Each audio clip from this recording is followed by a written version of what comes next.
Гадаадад ингээд олон жил болсон юм монголчууд маш их оронч үзэлтэй болдгийм байна гэдэг. Ер нь би өөрөө бас тийм их оронч үзэлтэй болсон. Эргэн тойрны тийм гадаад олон жил болсон хүмүүс Монголынхаа тугийг өөрөө явж ийн гэсэн тийм үзэлтэй болдгийм байна гэдгийг би махад мэдэрсэн болохоор ингээд ялалт байгуулахаараа ингээд яг ингээд албагаа ингээд намруулж байгаа тэр мөчид аав ээжигээ санана, Монголоо санана, ер нь бүх мэдрэмжүүд айгүй гоё. Нэг хэдхэн зургийн тэр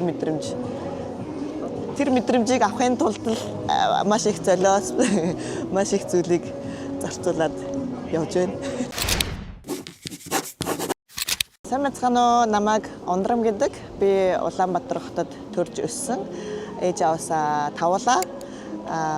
Япон улсад анх 10 жилдээ дунд сургуульд эхэлж ирээд тэрнээс хойш Япон улсад сурч ажиллах зорилготойгоор их сургуулаа энд төгсөөд тэрний дараа ажиллаж байгаад одоо Таиланд улсад өөрийнхөө хүсэл зорилго тэмүүлээ биелүүлэхээр спортоор хичээлдээ Таиланд улсад одоо амьдарч байгаа. Төр зур Японд одоо ирсэн байна.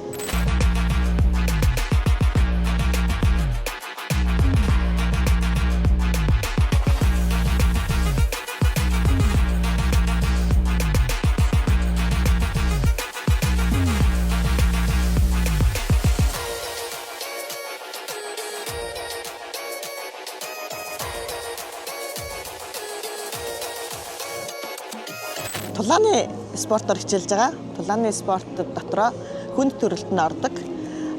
Босоо тулаан гэдэг хэвтэй байхгүй.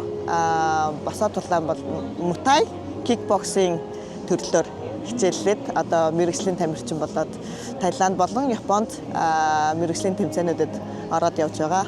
За одоо дөрвийн дагуу рингэн дээр тулаан хийн, тоглоно. Тэгээд ямар нэг энэ спортоор хичээлж чинь гээд зодон цохоод хийгээд яваад байна гэсэн үг бол биш мэдээж. Монгол эмэгтэй тамирчид яг мутай спортоор залуу Монголд байгаа сонирхогчоор хичээлээд сонирхогчоор тэмцээнд ороод явж байгаа залуу үеийн тамирчид бол ихсэж байгаа харагддаг. Яг наадтай адилхан ингээд өөр улсад тэмцээнд ороод яг одоо ингээд идэвхтэй явж байгаа тамирчид бол цөөхөн бараг л байхгүй бахаад мэдээж олон жилийн өмнө тулалдж байгаад болсон тийм тамирчид бол зөндөө байгаа.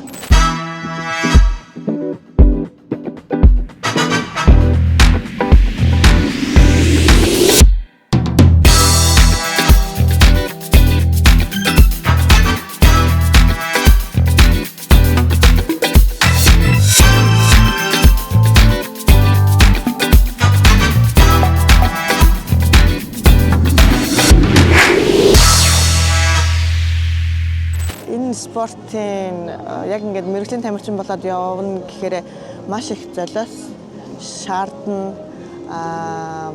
Гэр бүл зохио гэжсэн бол жоохон дистаралаа өөрчлөх юм уу. Эхлээд залуу байгаа дээрээ өөрийнхөө зорилгыг биелүүлчихье гэд жоохон хойш тавих тийм асуудлууд бол их гарна. Тэгээд ер нь эрсдэлтэй спорт тулаан тэмцээнд ороод ямар нэгэн бэртэл гэмтэл авах. Тэгээ миний төрлийн спорт болохоор мутай төрлийн Таиланд бокс гэж хэлэгддэг. Тэгээ Таиланд боксing төрөл нь болохоор тохоо ордог. Тийм учраас зөвхөн гар хөлнөөс гадна тохоо ордог учраас нүүрэн дээрээ тохоо авахаар жоохон юм сорим үлдэнэ гэх мэт ямар нэгэн тийм эрсдэл өндөртэй тийм хүнд төрлийн спорт.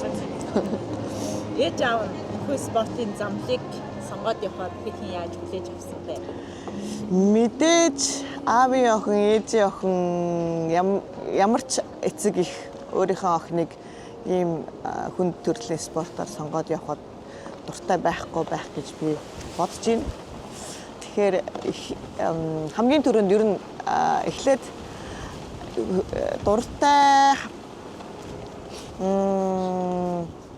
дэмжихгүй байх гэдгийг ер нь эхнээсээ мэдчихсэн болохоор хиндэ яг мэрэгжлийн тамирчин болоод явна гэдэг гэдгээр нь зүгээр хэлээгүйсэн. Нуусан ч бол биш зүгээр ийм сонирхолтой ийм спортоор хичээлдэг гэдгээ хэлдэг байсан. Тэгээд яг ингээ мэрэгжлийн тул тамирчин болоод ийм тэмцээнүүдэд ороод явнаа гэд болвол нэг тийм зарлаж болвол хэлээгүй ихэндээ.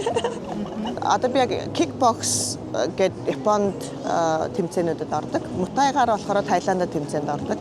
Анхны тэмцээн маань 2020 оны 2 сард кикбоксоор мэрэгжлийн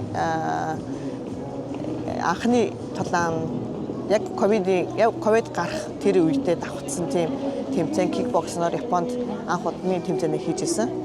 Тэгээ тэр тэмцээнээс маш их олон туршлагагүйгаасаа болоод олон зүйл алдсан, тэрнээс алдаанаасаа суралцсан. Одоо кикбокс болон мутай тэмцээнүүд нийт 17 тэмцээнд орсноос 12 ялалт 4 ялагдал 1 тэмцүү гэсэн тийм оноотой явж байгаа. Тэгээд Таиландын Пхукет хотын Патонг болон Бангла гэдэг 2 стадиумын 4 аваргын бүстэй. Yeah, you could be the greatest, you could be the best, you could be the King Kong banging on your chest. Гадаадад ингээд олон жил болсон юм монголчууд маш их оронч үзэлтэй болдгийм байна гэдэг. Ер нь би өөрөө бас тийм их оронч үзэлтэй болсон. Эргэн тойрны тийм гадаад олон жил болсон хүмүүс Монголынхаа тугийг өөрөө явж ирсэн тийм үзэлтэй болдгийм байна гэдгийг би махад мэдэрсэн болохоор ингээд ялалт байгуулахаараа ингээд яг ингээд албагаа ингээд намруулж байгаа тэр мөчид аав ээжигээ санана, Монголоо санана, ер нь бүх мэдрэмжүүд айгүй гоё. Нэг хэдхэн зургийн тэр мэдрэмжийг авахын тулд маш их золиос маш их зүйлийг зарцуулаад явж байна.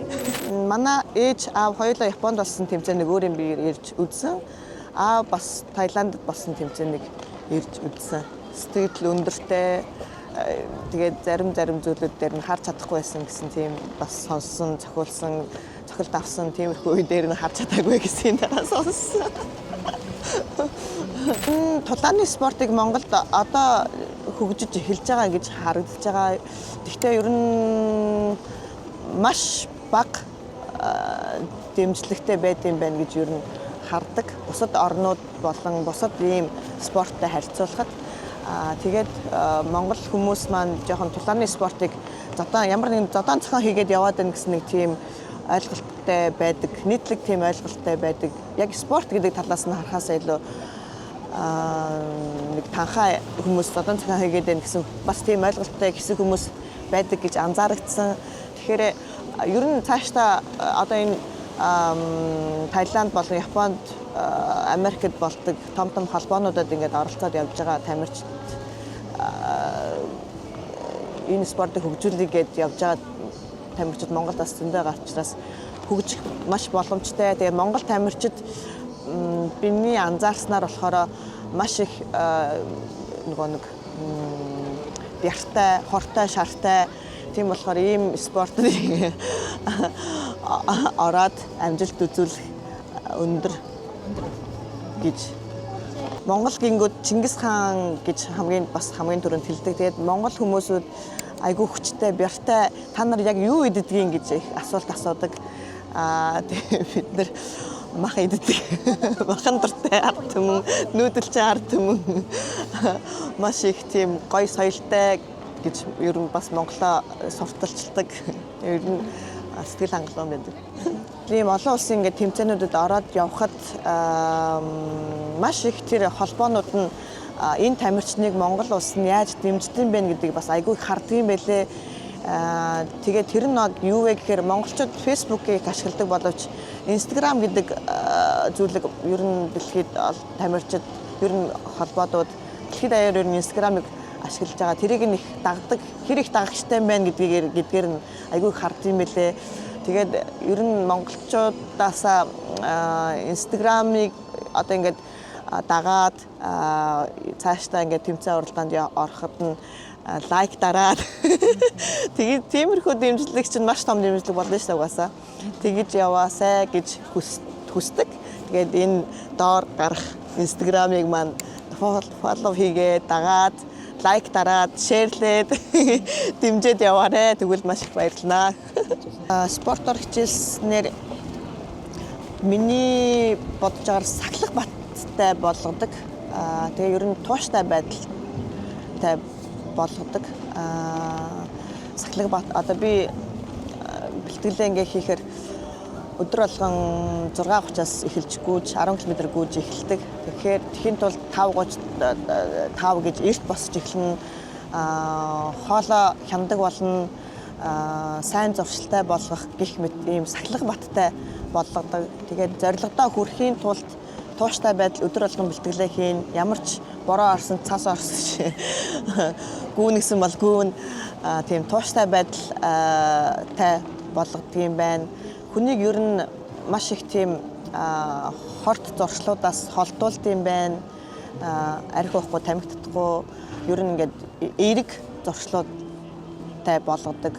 Одоо биенд тийм ямар үр шимтэй ашигтай тийм хоол идвэл зөв болох вэ гэх жишээний тийм мэдлэгтэй болгод юм байна. Хоол хүнсний мэдлэгтэй ямар амин, витамин уул гих мэтийн ер нь маш их тийм сахлах баттай, тууштай, зөв зуршилтай болгодог спортын ач тус. Одоо ингээд олон улсын тэмцээнүүдэд Таиландаа ингээд мутайгаараа ороод явъя гэсэн тийм бодолтой байгаа.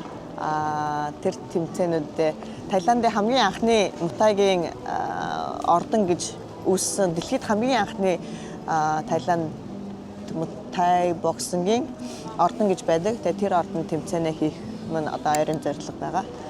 Тэрэндээ зориод явж бэлтгэлдэж байна. Doubt is such a strange thing. There'll be times where you succeed and there are times that you fail. So wasting your time doubting whether you're going to be successful or not is pointless. It is. You just put one foot in front of the other. You control what you can't control. And then you see what the outcome is. Right? If you win, great. You're going to have to wake up the next day and do the journey over again. If you lose, it sucks. But you have to wake up the next day and do the journey all over. Эерэг бүхнийг Сүвэдэ Цэгмэнэс